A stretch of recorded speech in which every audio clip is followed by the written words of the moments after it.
તો વિદ્યાર્થી મિત્રો, આપણે હવે આ પાઠના છેલ્લા બે અંતિમ મુદ્દા વિશે ચર્ચા કરવા જઈ રહ્યા છીએ. અગાઉ આપણે જે મુદ્દાની વાત કરી એમાં વેલેસ્લીની સહાયકારીની વાત કરી, એવી જ એક યોજના જે ડેલહાઉસી દ્વારા મૂકવામાં આવી હતી. આ ડેલહાઉસી જ્યારે ભારતના ગવર્નર જનરલ બનીને આવે છે, જેવી જ રીતે વેલેસ્લી સહાયકારી યોજના અમલમાં મૂકે છે, એવી જ એક યોજના ડેલહાઉસી દ્વારા મૂકવામાં આવે છે, જેનું નામ છે ખાલસા નીતિ. અને ત્યારબાદ અંતમાં આપણે ભારેલો અગ્નિ એટલે કે પ્રજાનો સંતોષ આ મુદ્દા વિશે ચર્ચા કરીશું. તો હવે ક્રમશઃ આપણે પહેલા મુદ્દાની ચર્ચા કરીએ, જેનું નામ છે ડેલહાઉસી, જેણે આપેલી ખાલસા નીતિ શું છે એના વિશે સમજીએ. તો વેલેસ્લીની વિસ્તાર યોજના હિન્દી રાજ્યોને એમના જોખમે પરાધીન બનાવવાની યોજના.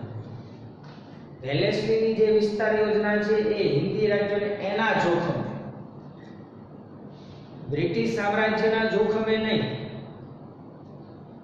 હિન્દી રાજ્યો જે છે એ હિન્દી રાજ્યોને પોતાના જોખમે પરાધીન બનાવવાની હતી. એ સ્વીકારનારા રાજ્યો અંગ્રેજોના મિત્ર ગણાતા. એટલે કે જે વેલેસ્લીની સહાયકારી યોજના સ્વીકાર જે કોઈ રાજ્ય, એ રાજ્ય સીધું અંગ્રેજ શાસનનું મિત્ર રાજ્ય ગણાતું. આ રાજ્યોને બહાર કે અંદરનો ભય ન જણાતા બિન જવાબદાર બન્યા.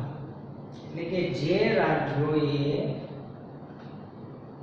વેલેસ્લીની સહાયકારી યોજના સ્વીકારી અને અંદરનો કે બહારનો કોઈ ભય ન રહેતા આ રાજ્યો બિન જવાબદાર બન્યા. કઈ રીતે? વેલેસ્લીની સહાયકારી યોજનાની અંદર ઘણી બધી શરતો હતી. એ શરતો પૈકીની એક શરત એવી હતી કે જે કોઈ રાજ્ય વેલેસ્લીની આ સહાયકારી યોજના સ્વીકારશે એને અંગ્રેજ શાસન તરફથી એક લશ્કર આપવામાં આવશે.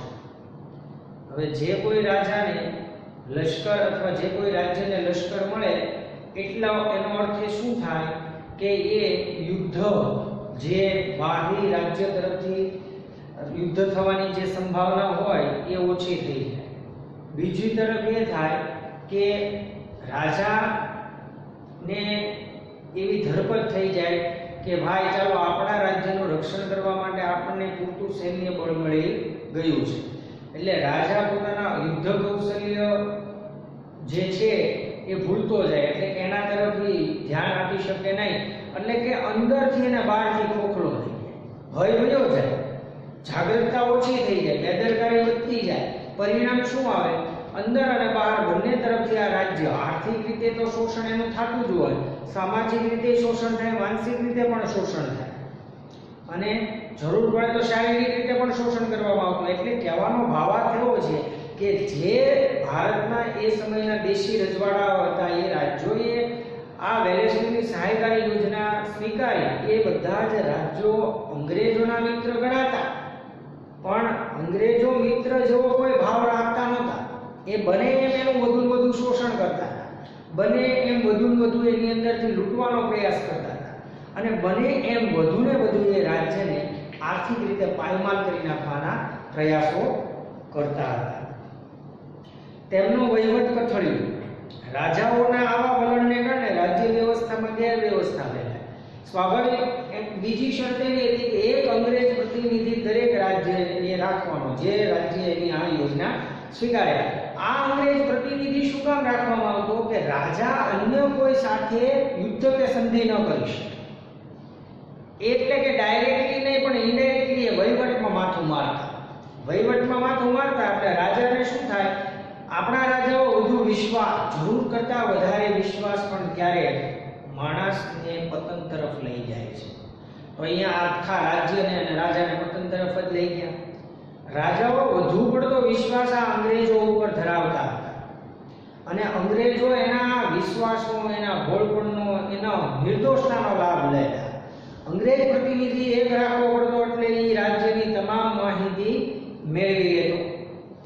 જે તે રાજ્યની અંદર જે તે રાજા હોય, શાસન કરતા હોય, એ રાજા શું કરે છે, કોઈની સાથે કેવો વ્યવહાર ધરાવે છે, અને અન્ય રાજ્ય સાથે રાજાને સંધિ કે યુદ્ધ કરવું હોય તો પણ અંગ્રેજોની પરવાનગી લેવી પડે. પરિણામે રાજ્ય વહીવટ કથળતો જાય છે. અંગ્રેજ નીતિનું આ પરિણામ હતું. આ એક ષડયંત્ર હતું. ભારતીય શાસકો તેમાં ફસાયા. આ અંગ્રેજ નીતિનું પરિણામ અને એક પરિણામ એક મોટામાં મોટું ષડયંત્ર કે ભારતીય રાજાઓને કઈ રીતે પાયમાલ કરી નાખે. અને ભારતીય રાજાઓ પોતાની બુદ્ધિનો ઉપયોગ કર્યા વગર અંગ્રેજોની વાતોમાં આવી સહાયકારી યોજના સ્વીકારી અને એમની જાળમાં ફસાઈ ગયા. અંગ્રેજોને બહાનું મળ્યું. રાજ્યમાં ગેરવહીવટનો અંત લાવવાના બહાને રાજ્યના કારભારમાં માથું મારવા લાગ્યા. રાજ્યનો વહીવટ કથળતો ગયો. પ્રજા દિવસે ને દિવસે દુઃખી થતી ગઈ.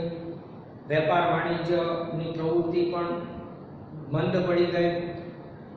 ખેડૂતો પણ બેકાર બનવા લાગ્યા. કારીગર વર્ગ પણ બેકાર બનવા લાગ્યો. હવે સ્વાભાવિક રીતે એમ કહી શકાય કે જે તે રાજ્યમાં વેપાર વાણિજ્ય ના હોય, ખેડૂતો બેકાર બનતા હોય, એ રાજ્ય કઈ રીતે વિકાસ સાધી શકે? રાજ્યની અંદર રોજગારી મેળવવાના સાધનો ના હોય, સ્ત્રોત જ ના હોય, તો એટલે કે એવું છું, રાજા હવે વહીવટની અંદર જે ભાગ ધરાવતા, જે પોતાનો એક એમ કહી શકાય કે મહત્વનો ભાગ ભજવતા રાજવહીવટની અંદર, એ હવે રાજવહીવટ એવા બહાના હેઠળ અંગ્રેજોએ પોતાના હસ્તક લઈ લીધો કે ભાઈ રાજ્યની અંદર વ્યવસ્થા અને કાયદો પથરી ગયા છે અને વ્યવસ્થા અને કાયદો જાળવવા માટે અંગ્રેજોને હવે બહાનું મળી ગયું એટલે એ સીધા જ હવે રાજ્ય વહીવટની અંદર માથું મારવા લાગ્યા અને વહીવટ હવે પોતાને હસ્તક મેળવવા લાગ્યા. શરૂઆતમાં કંપની સરકારે કેટલાક પ્રદેશોને ગેરવહીવટના બહાને ખાલસા કર્યા. શરૂઆતમાં એવું છું કે કંપની શાસન હતું. એ કંપની શાસને કેટલાક એવા પ્રદેશો હતા જેને ગેરવહીવટનું બહાનું કાઢી અને એને ખાલસા કરી નાખ્યા. પછી બ્રહ્મદેશ એટલે હાલનું મ્યાનમાર અને પંજાબ પ્રાંતને પણ ખાલસા કર્યા. એટલે કે પછી બર્મા અને પંજાબને પણ ખાલસા કર્યા. જો આશ્રિત રાજા અપુત્ર મરણ પામે તો એનું રાજ્ય ખાલસા કરવામાં આવતું. આવી રીતે સતારા, ઝાંસી, નાગપુર વગેરે રાજ્યો ખાલસા નીતિના ભોગ બન્યા. રાજાને કોઈ પુત્ર ન હોય અને રાજાનું મૃત્યુ થાય ત્યારે ગાદી સંભાળનાર એનો પુત્રના અભાવના કારણે સીધા જ એ રાજ્યોને ખાલસા નીતિ હેઠળ લાવીને અંગ્રેજ સરકારે મૂકી દીધા. એમાં સતારા, ઝાંસી અને નાગપુર રાજ્યનો સમાવેશ થાય છે. અને આ ખાલસા નીતિ દ્વારા ઘણા બધા રાજ્યો એવા હતા કે જેને અમુક બહાના હેઠળ, અમુક અપુત્ર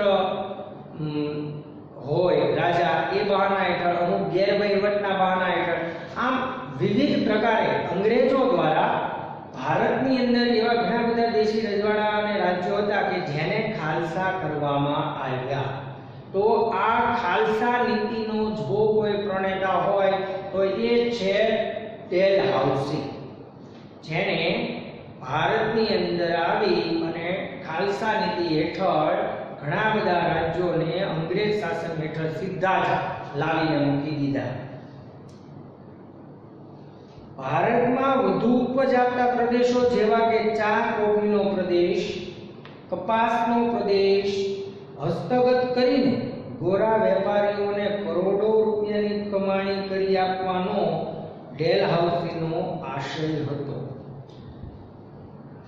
ઈરાદો કેવો હતો ડેલહાઉસીનો કે ભારતના એવા પ્રદેશો કે જ્યાં ચા કોફી પુષ્કળ પ્રમાણમાં થતી હોય એટલે વધુ ઉપજ આપનારો પ્રદેશ, કપાસ પુષ્કળ પ્રમાણમાં થતો હોય એટલે કે એનો વધુ ઉપજ આપતો પ્રદેશ, આ પ્રદેશની અંદર કે આ પ્રદેશને હસ્તગત કરીને પોતાના હાથમાં લઈને ગોરા વેપારીઓને, એટલે ગોરા વેપારીઓ એટલે અંગ્રેજ લોકો, અંગ્રેજી વેપારી એ દેશના ઇંગ્લેન્ડના વેપારીઓને કરોડો રૂપિયાની કમાણી કરી આપવાનો આવો બદ ઈરાદો ડેલહાઉસીનો હતો. બ્રિટિશ સામ્રાજ્યને દ્રઢ બનાવવા અને શાસનની સવલત માટે ડેલહાઉસીએ ભારતમાં કેટલાક સુધારા કર્યા હતા. હવે અહીંયા ડેલહાઉસીનું એક બીજું પાસું પણ આપણી સામે આવે છે. એક પાસું એનું નકારાત્મક પાસું છે કે જેમાં એણે ભારતમાં જ્યારે એ ગવર્નર જનરલ બનીને આવે છે એ સમયમાં એ ભારતમાં ખાલસા નીતિ અમલમાં મૂકે છે. ખાલસા નીતિ હેઠળ ભારતના સતારા, ઝાંસી અને નાગપુર રાજ્યો અને આ સિવાયના અન્ય રાજ્યો પણ ઘણા બધા હતા જેને એને ખાલસા કરીને સીધા જ અંગ્રેજ સરકારની નીચે લાવીને મૂકી દીધા. બીજી આપણે વાત કરી કે ભારતના વધુ ઉપજ આપનારા પ્રદેશો પણ હસ્તગત કરી અને ગોરા વેપારીઓને કરોડો રૂપિયાની કમાણી કરવાની ફિરાકમાં હતો. એવું વિચારતો હતો કે આમાંથી જેમ બને એમ વધુ મારો દેશ અને મારા દેશની પ્રજાનો ફાયદો કેમ થાય. પણ હવે એક પાસું આ એવું નકારાત્મક હતું તો સામે પક્ષે બીજું પાસું એમાં એમ કીધું કે બ્રિટિશ સામ્રાજ્યને દ્રઢ બનાવવાના અને શાસનની સવલત માટે ડેલહાઉસીએ ભારતમાં કેટલાક સુધારા કર્યા. એનો હેતુ હતો કે ભારતમાં બ્રિટિશ સામ્રાજ્ય દ્રઢ બને અને ભારતની અંદર થોડીક સવલતો ઊભી થાય. એટલા માટે એણે કેટલાક સુધારા કર્યા અને આ સુધારા કેવા હતા તો કે તેના સમયમાં ભારતમાં મુંબઈથી થાણા સુધીની સર્વપ્રથમ રેલવે લાઈન શરૂ થઈ. ઈ થઈ ઈસવીસન 1853માં. સૌપ્રથમ રેલવે લાઈન શરૂ કરવામાં આવી મુંબઈ અને થાણા વચ્ચે 1853માં. હવે સ્વાભાવિક રેલવે શરૂ થાય તો એનો આર્થિક હેતુ એમાં જળવાઈ જાય. એનો વ્યાપારિક દૃષ્ટિકોણનો હેતુ હતો કે ભાઈ એક જગ્યાએથી બીજી જગ્યાએ વસ્તુઓની હેરફેર થઈ શકે, માણસોની હેરફેર થઈ શકે અને આમ આવન જાવન સરળતાથી થઈ શકે. આધુનિક ટપાલ પદ્ધતિ પણ તેના સમયમાં દાખલ થઈ, જેને આપણે એમ કહીએ છીએ કે ટપાલ. અત્યારે તો ટપાલનું સ્થાન લગભગ ઓછું દેખાય છે, ક્યાંક ક્યાંક જ દેખાય છે. એમ કહી શકાય કે ટપાલ ખાતું હજી અસ્તિત્વ ધરાવે છે, પણ આજે લોકો આધુનિક જમાનામાં જીવે છે. આજે તો મોબાઈલ, આ બધા જે વીજાણુ યંત્રો આવી ગયા છે એનો વધુ પડતો ઉપયોગ થાય છે. પણ એ સમયે જ્યારે ભારતની અંદર એટલી બધી આધુનિક પદ્ધતિઓનો વિકાસ નહોતો થયો, આધુનિક સાધનો નહોતા, એ સમયમાં એણે ટપાલ પદ્ધતિ શરૂ કરી. અને ટપાલ પદ્ધતિ એટલા માટે મહત્વની હોય છે કે એક બીજાને સંદેશો પાઠવવો, કાંઈ મહત્વની વાત હોય તો એ ટપાલ પદ્ધતિ વિકસાવે છે. આ સમયે ઇંગ્લેન્ડ અને ભારત વચ્ચે તાર વ્યવહાર શરૂ થયો, એટલે કે ટેલિગ્રામ જે કહીએ આપણે કે તાર વ્યવહાર, ટેલિફોન વ્યવસ્થા પણ એમ કહી શકાય કે એ સમય દરમિયાન અસ્તિત્વમાં આવી. ડેલહાઉસીએ બાળ લગ્ન પ્રતિબંધક ધારો તથા વિધવા પુનઃ વિવાહ ધારો પસાર કર્યો. બે ધારા પસાર કરે છે. એમાં એક બાળ લગ્ન પ્રતિબંધક ધારો. એ સમયે ભારતની અંદર બાળ લગ્નનું પ્રમાણ ઝાઝુ હતું. એટલે કે બાળકની ઉંમર 10 વર્ષની થાય અથવા 12 વર્ષની થાય ત્યાં સુધીમાં બાળકના લગ્ન થઈ ગયા હોય, જે યોગ્ય નહોતું. એ એક સામાજિક દૂષણ હતું જેને ડેલહાઉસીએ કાયદા દ્વારા એના ઉપર પ્રતિબંધ મૂક્યો. બીજો પ્રતિબંધ હતો એ હટાવી લીધો કે વિધવા વિવાહ, વિધવા પુનઃ વિવાહ. જે સ્ત્રીનો પતિ મૃત્યુ પામ્યો હોય એ સ્ત્રીના બીજી વાર લગ્ન થઈ શકે એ કાયદા દ્વારા એને સ્થાપિત કર્યું. આની પહેલા એવું હતું કે ઈસવીસન 1829માં જ્યારે વિલિયમ બેન્ટિક ગવર્નર જનરલ બનીને ભારતમાં આવે છે ત્યારે રાજા રામમોહન રાયના પ્રયાસો દ્વારા એ સતી પ્રથાનો કાયદા ઉપર રોક લગાવી દે છે. એટલે કે એ કાયદા દ્વારા એની ઉપર પ્રતિબંધ લાવે છે, કારણ કે એ સમયે એવું હતું કે જે સ્ત્રીનો પતિ મૃત્યુ પામે એ સ્ત્રીની ઈચ્છા હોય કે ના હોય એ સ્ત્રીને એના પતિ પાછળ સતી થવું પડતું.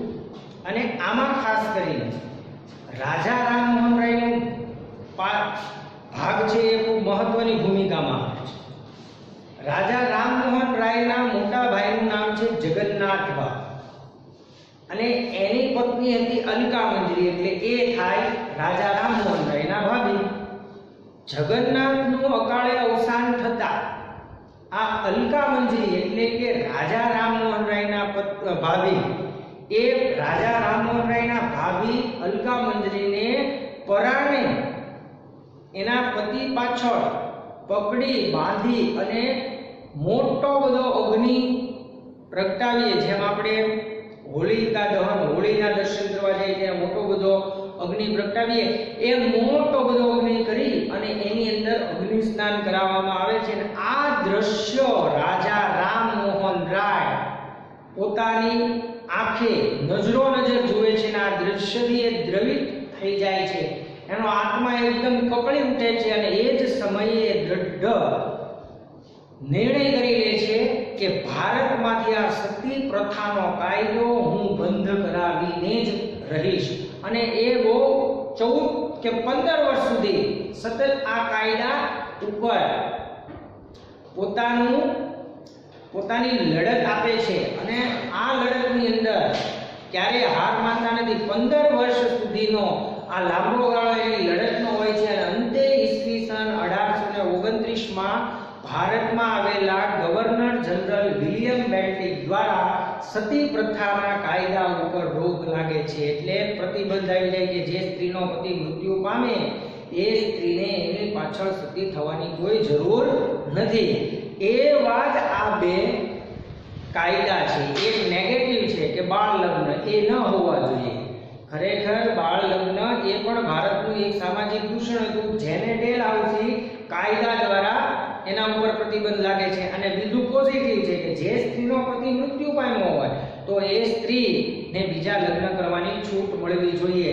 તો આ એક નેગેટિવ અને એક પોઝિટિવ, એ બંને કાયદા, બંને બાબતો જે હતી ભારતના સામાજિક દૂષણ રૂપે હતી, એ બંનેને કાયદા દ્વારા એના ઉપર એકમાં પ્રતિબંધ આપે, કાયદા દ્વારા પ્રતિબંધ કરે છે એટલે કે એવું ન થાય એનું ધ્યાન રાખવાનું, અને બીજામાં એને કરવાની છૂટ આપે છે, લગ્ન કરવાની છૂટ આપે છે. વિધવા પુનઃ લગ્ન થાય એ ઈચ્છનીય છે એવું ડેલહાઉસી માનતો હતો.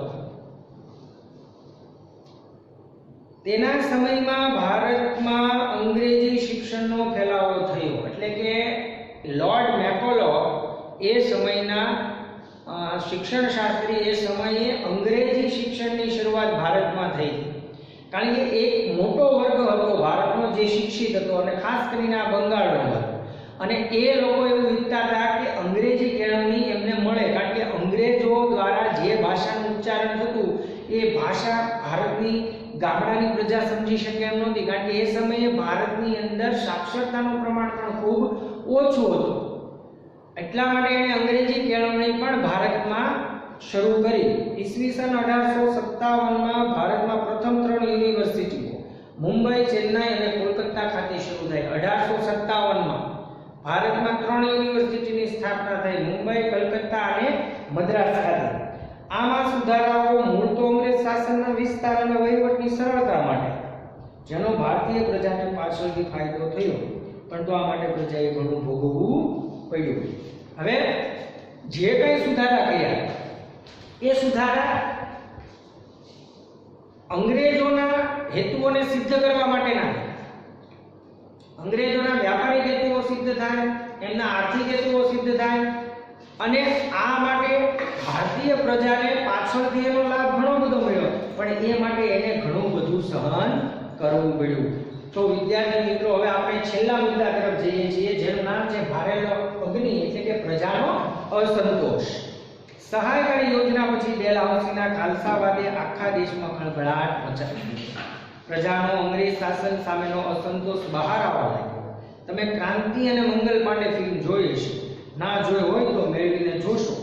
આ સમયે લોકો ઉપર અંગ્રેજોની દમન નીતિનો કોરડો હિંજાતો હતો. એમાં ડેલહાઉસીએ કરેલા સુધારાઓને લીધે એ બાબતમાં ઘી હોમાયું. રેલવે અને તાર ટપાલની સુવિધા, ઉચ્ચ શિક્ષણની વ્યવસ્થા ઘણા લોકોને પૂછવા લાગી. જૂની વિચારધારાને માનતા લોકોને લાગ્યું કે અંગ્રેજો આપણી સંસ્કૃતિનો નાશ કરવા માંગે. અંગ્રેજોએ કરેલા સુધારા આમ તો તેમના વહીવટની સુગમતા માટે હતા. ભારતીય પ્રજાને તેનાથી લાભ થયો હતો, પણ તે માટે તેને ઘણી કિંમત ચૂકવવી પડી હતી. લોકોમાં અસંતોષની આગ હવે અગનજ્વાળાઓ સ્વરૂપે ભડકવા લાગી હતી અને આ અસંતોષ એટલે 1857 નો સ્વાતંત્ર્ય સંગ્રામ. હવે અહીંયા એક ઘટના એવી બને છે કે ડેલહાઉસી દ્વારા અને વેલેસ્લી દ્વારા જે કાંઈ સમયાંતરે યોજનાઓ ઘડી અને ભારત ઉપર લાગુ પાડવામાં આવી, એના દ્વારા પ્રજામાં અસંતોષ જન્માવા લાગ્યો. અને એ અસંતોષનું પરિણામ એવું આવ્યું કે આપણે અમુક પિક્ચરો જોઈ હોય, ક્રાંતિકારી એક પિક્ચર છે, ક્રાંતિનું નામ છે મંગલ માટે, તો એની અંદર આ બધા દ્રશ્યો આપણે જોઈ શકીએ છીએ કે જે સુધારા વધારા કાંઈ કરવામાં આવ્યા. એમાંય ખાસ કરીને ડેલહાઉસી દ્વારા ઉચ્ચ શિક્ષણની વ્યવસ્થા કરવામાં આવી અને બાળ લગ્ન પ્રતિબંધ ધારો પસાર કરવામાં આવ્યો. એના દ્વારા ભારતીય સમાજની અંદર એક એવો વર્ગ હતો જે રૂઢિચુસ્તતા ધરાવતો હતો.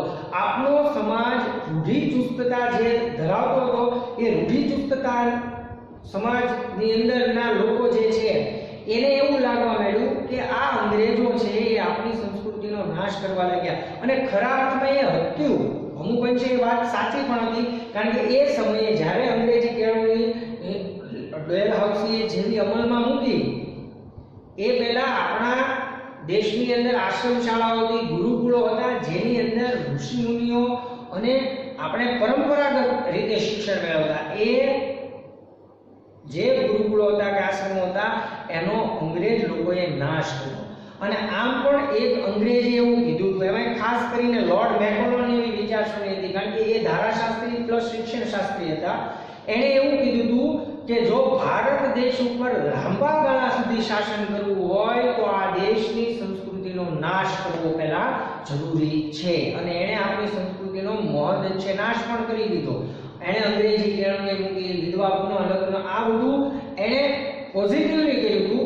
પણ આપણો એક એવો વર્ગ હતો, કારણ કે સાક્ષરતાનું પ્રમાણ નીચું હતું, એટલે ભારતના ગામડા છે ને, એ સમયે ગામડાની અંદર ઘણી બધી વસ્તી હતી. અને આ વસ્તી એવી હતી કે જે બહુ ઓછું ભણેલી અથવા તો નહીવત ભણેલી હતી, જેનામાં સાક્ષરતાનું પ્રમાણ બહુ ઓછું હતું.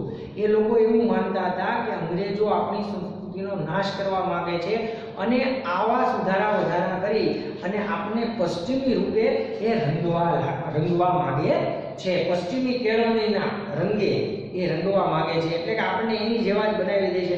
અને આ અગનજ્વાળા ધીમે ધીમે મોટી બધી અગ્નિનું સ્વરૂપ ધારણ કરે છે.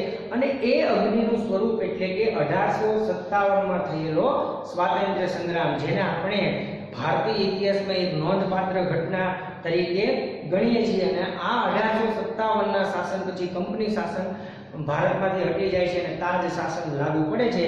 તો વિદ્યાર્થી મિત્રો, આ બે મુદ્દાની અત્યારે આપણે વિગતે ચર્ચા કરી. સમગ્ર પ્રકરણના અંતે આપણે જોયું કે અંગ્રેજો ભારતમાં આવ્યા હતા, એ માત્ર વેપાર કરવા આવ્યા હતા, અને પછી વેપારી મટી અને શાસકો કેવી રીતે બની ગયા, તો એની પાછળ એક જ વાત મૂળભૂત કારણરૂપ બનીને આપણી સામે આવે છે કે આપણા દેશમાં એ સમયે જે રાજા હતા, એ રાજા પોતાની બુદ્ધિનો યોગ્ય ઉપયોગ કરી શક્યા નહીં. શું સારું શું ના સારું એ ના વિચારી શક્યા.